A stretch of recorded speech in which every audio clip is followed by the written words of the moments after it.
राधे राधे दर्शकों, मेरे संसार के सभी सदस्यों को, सभी प्रियजनों को मेरा प्रेम भरा राधे राधे। आज हम चर्चा करेंगे मार्गशीर्ष के बारे में। मार्गशीर्ष श्री कृष्ण भगवान की भक्ति को समर्पित बेहद बेहद बेहद खूबसूरत महीना मार्गशीर्ष, जिसका अब समापन होने जा रहा है, जो अब संपूर्णता की ओर है। मार्गशीर्ष लगभग कुछ ही दिन बचे हैं, मार्गशीर्ष संपूर्ण हो जाएगा। देखिए, मैंने आपको पहले ही बताया था, मार्गशीर्ष पूरी तरह भगवान श्री कृष्ण की पूजा पाठ को, साधना, आराधना, उपासना को समर्पित महीना है। मार्गशीर्ष में भगवान की पूजा पाठ जमकर की जाती है, श्री कृष्ण की साधना आराधना जमकर की जाती है। खैर, अब वो संपूर्णता की ओर है। मार्गशीर्ष पूर्णिमा आने जा रही है। 4 दिसंबर को मार्गशीर्ष पूर्णिमा का शुभारंभ होगा। 4 दिसंबर को 8:37 पर मार्गशीर्ष पूर्णिमा का शुभारंभ होगा, जो कि अगले दिन 5 दिसंबर को 4:43 पर समाप्त होगी, जिसका समापन होगा 4:43 पर अगले दिन, यानी 5 दिसंबर को। अब 4 दिसंबर को जब पूर्णिमा है, मार्गशीर्ष पूर्णिमा, तो हम सारे स्नान, दान, दीपदान, पूजा पाठ अपने 4 दिसंबर को ही करेंगे। करना क्या क्या है जी? करना तो बहुत कुछ है। देखिए, महीना मार्गशीर्ष पूरी तरह कृष्ण भगवान को समर्पित, उनकी पूजा पाठ को समर्पित, लेकिन पूर्णिमा की तिथि महालक्ष्मी को समर्पित। हम सब जानते हैं, पूर्णिमा की तिथि श्री लक्ष्मी माँ को समर्पित होती है। इस दिन लक्ष्मी नारायण जी की पूजा, माँ लक्ष्मी की पूजा उनके पतिदेव के साथ, श्री हरि नारायण के साथ की जाती है। अब ऐसा क्या क्या करना है कि जीवन में बदलाव यूं यूं यूं आए? ये तो आने सुनिश्चित है, अगर आपने वो सब कर लिया जो मैं अब आपको बताने जा रही हूँ। देखिए, ये पूर्णिमा बेहद बेहद महत्वपूर्ण है। क्यों? क्योंकि जाते हुए साल की अंतिम पूर्णिमा है, इसीलिए इसका महत्व कई कई गुना ज़्यादा बढ़ जाता है, क्योंकि ये साल की आखिरी पूर्णिमा है, जाते हुए साल की अंतिम पूर्णिमा है, इसीलिए बेहद महत्वपूर्ण है। अगर आप पूरे वर्ष की हर पूर्णिमा पे साधारण पूजा करते हैं, साधारण नियम करते हैं, कुछ भी उपाय नहीं करते, तो मेरे कहने से, मात्र मेरे कहने से, साल की अंतिम पूर्णिमा पर कुछ उपाय जो आपके साथ साझा कर रही हूँ, उन्हें ज़रूर कर लीजिए। जीवन में बदलाव आना लगभग तय है। क्या क्या क्या? तो चलिए करते हैं उपायों की शुरुआत। देखिए, पहला उपाय, सबसे पहले पूर्णिमा का दिन है, सुबह नहा धोकर तैयार होकर एकदम रेडी होकर आप अपने मंदिर के सामने बैठिए। जो भी पूजा पाठ आप करते हैं, नित्य नियम जो आपके हैं, वो कीजिए। उसके साथ जो करना है वो है, महालक्ष्मी को एक कमल गट्टे की माला आपको अर्पण करनी है। कमल गट्टे की माला सामर्थ्य में नहीं है अर्पण करना, तत्पश्चात आप 2, 4, 6 जितने भी कमल गट्टे ले सकते हैं, जितनी आपकी सामर्थ्य में है, मात्र 2 ले लीजिए, ज़्यादा नहीं ले सकते। माँ लक्ष्मी को अर्पण करने हैं पूरी निष्ठा, भाव और समर्पण के साथ। देखिए, मैं आपको यहाँ एक बात बताऊँ, भगवान मात्र भाव के भूखे होते हैं। आप उन्हें जो भी पूरे सादर और आदर भाव से, पूरी निष्ठा के साथ, पूरे समर्पण के साथ आप उन्हें जो भी अर्पण कर देंगे ना, वो उसे सहज स्वीकार कर लेंगे। निश्चल भाव से ईश्वर आपके द्वारा अर्पण की गई सादा वस्तु को भी सहज भाव से स्वीकार कर लेंगे। इसलिए सामर्थ्य नहीं है तो 2 कमल गट्टे ले लीजिए, बस माँ लक्ष्मी को अर्पण करने हैं, पर पूरी निष्ठा, पूरे भाव और समर्पण के साथ। साथ में श्री सूक्त का पाठ करना कतई ना भूलें। श्री सूक्त का पाठ ज़्यादातर लोगों को आता है, लेकिन अगर कुछ लोगों को नहीं आता है, कोई बात नहीं, इट्स ओके। आप श्री सूक्तम फ़ोन में चला दीजिए, फ़ोन में चलाकर छोड़ दीजिए, अपनी पूजा अर्चना शुरू कीजिए। पहला उपाय बेहद शक्तिशाली। अब दूसरा उपाय करना क्या है? पूर्णिमा की तिथि है, बेहद महत्वपूर्ण है। आपको लाल कलावी की बत्ती बनानी है। लाल कलावी की बत्ती का दीप महालक्ष्मी के आगे प्रज्वलित करना है। अब जब वो दीप, लाल कलावी की आपने बाती बना ली, अब उसको जब आप घी में डुबोकर दिए में रखेंगे, तब उसमें थोड़ा सा इत्र और थोड़ी सी रोली भी डालनी है प्रज्वलित करने से पहले। ओम महालक्ष्मी नमः का जाप करना है 11, 21 जितनी बार भी आप चाहें, सामर्थ्य आपकी है, दीप प्रज्वलित करते समय। और बेहद ज़रूरी, इतना करने के बाद आपको महालक्ष्मी का अभिषेक गुलाब जल से और इत्र से करना है। चाहे कुछ भी भूल जाइएगा, पर इसको मत भूलिएगा, गुलाब जल और इत्र से महालक्ष्मी का अभिषेक। पूर्णिमा की तिथि है, बेहद बड़ी पूर्णिमा है। तीसरा उपाय है, अब क्या करना है?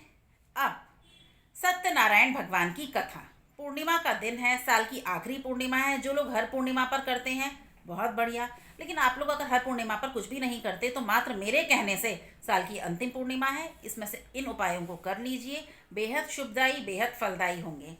श्री सत्यनारायण भगवान की कथा, साथ में एक छोटा सा हवन कर लीजिए। हवन में मर्जी आपकी है, आपको 108 आहुति भगवान को अर्पण करनी है या 216 अर्पण करनी है, टोटल मर्जी आपकी है। देखिए, अगर आप 108 आहुति भगवान को अर्पण करते हैं, श्री हरि नारायण को अर्पण कर रहे हैं, तो ओम नमः भगवते वासुदेवाय नमः के जाप के साथ। लेकिन अगर आप 216 आहुति भगवान को अर्पण कर रहे हैं, तब ओम महालक्ष्मी नमः की 108 आहुति अलग करनी है, ओम नमो भगवते वासुदेवाय नमः की 108 आहुति अलग करनी है। भगवान को 216 आहुति अगर अर्पण कर रहे हैं तब, और अगर 108 कर रहे हैं तो ओम नमो भगवते वासुदेवाय नमः की। चौथा उपाय, चंद्रोदय होने पर यानी शाम के वक्त संध्या काल में आपको चंद्रमा को अर्घ चढ़ाना है, क्योंकि पूर्णिमा का दिन है। अर्घ जल लीजिए, अर्घ कैसे बनाना है वो बता रही हूँ। सादा जल लीजिए, जल में कच्चा दूध डालना है, कच्चे चावल डालने हैं और कुछ मीठा डालना है। मीठे में चॉइस आपकी है, आप बूरा भी डाल सकते हैं, आप चीनी भी डाल सकते हैं, मर्जी आपकी है।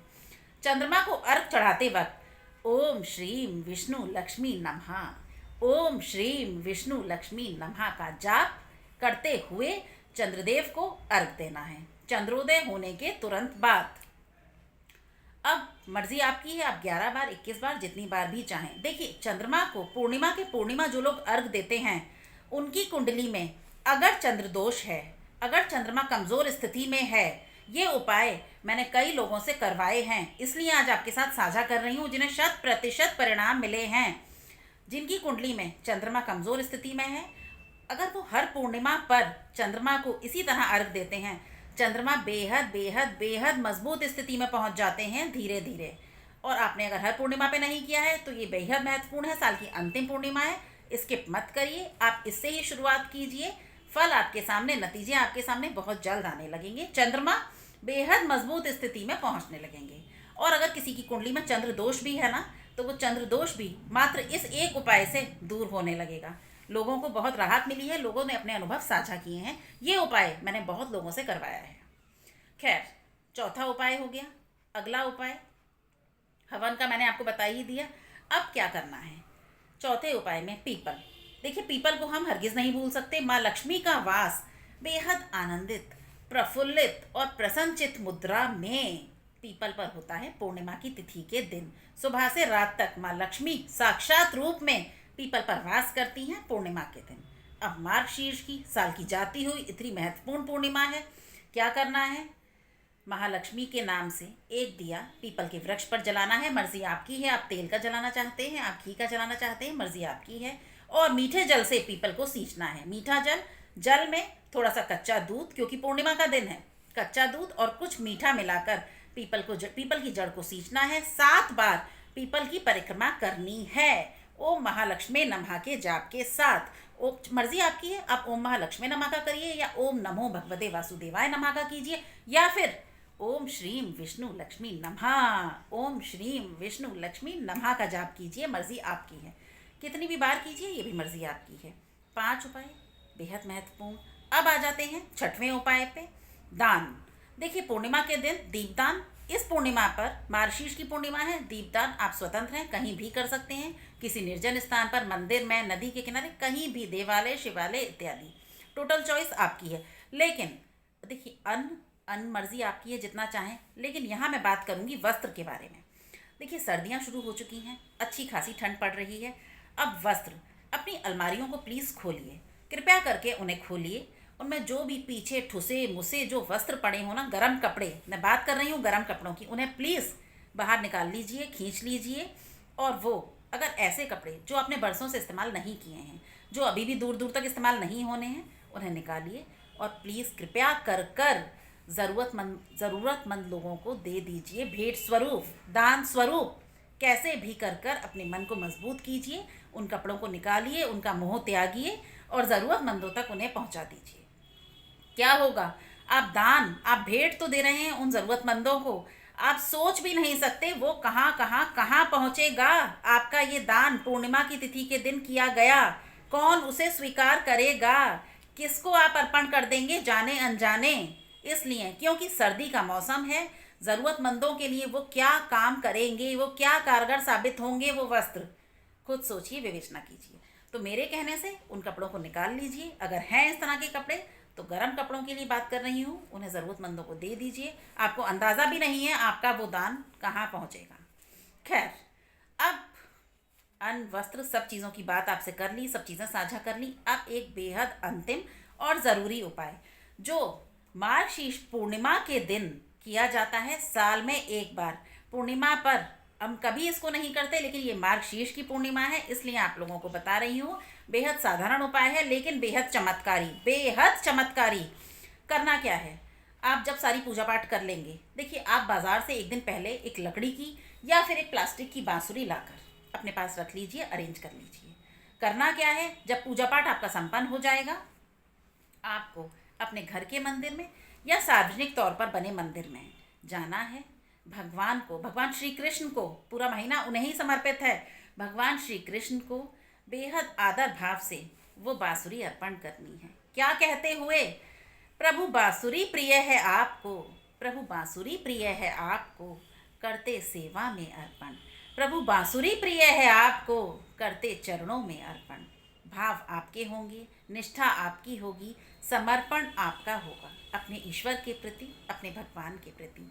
जब आप इस भाव से भगवान को बांसुरी अर्पण करेंगे, यकीन मानिए भगवान उसे उसी क्षण सहर्ष स्वीकार कर लेंगे, सहर्ष उसे ग्रहण कर लेंगे उसी क्षण। तत्पश्चात आप घर आ जाइए। अगर आपने सार्वजनिक स्थल पर बने मंदिर में किया है, देखिए वहाँ भी आप करते हैं, पंडित जी उसको उठाकर अगले दिन किसी छोटे बच्चे को दे देंगे।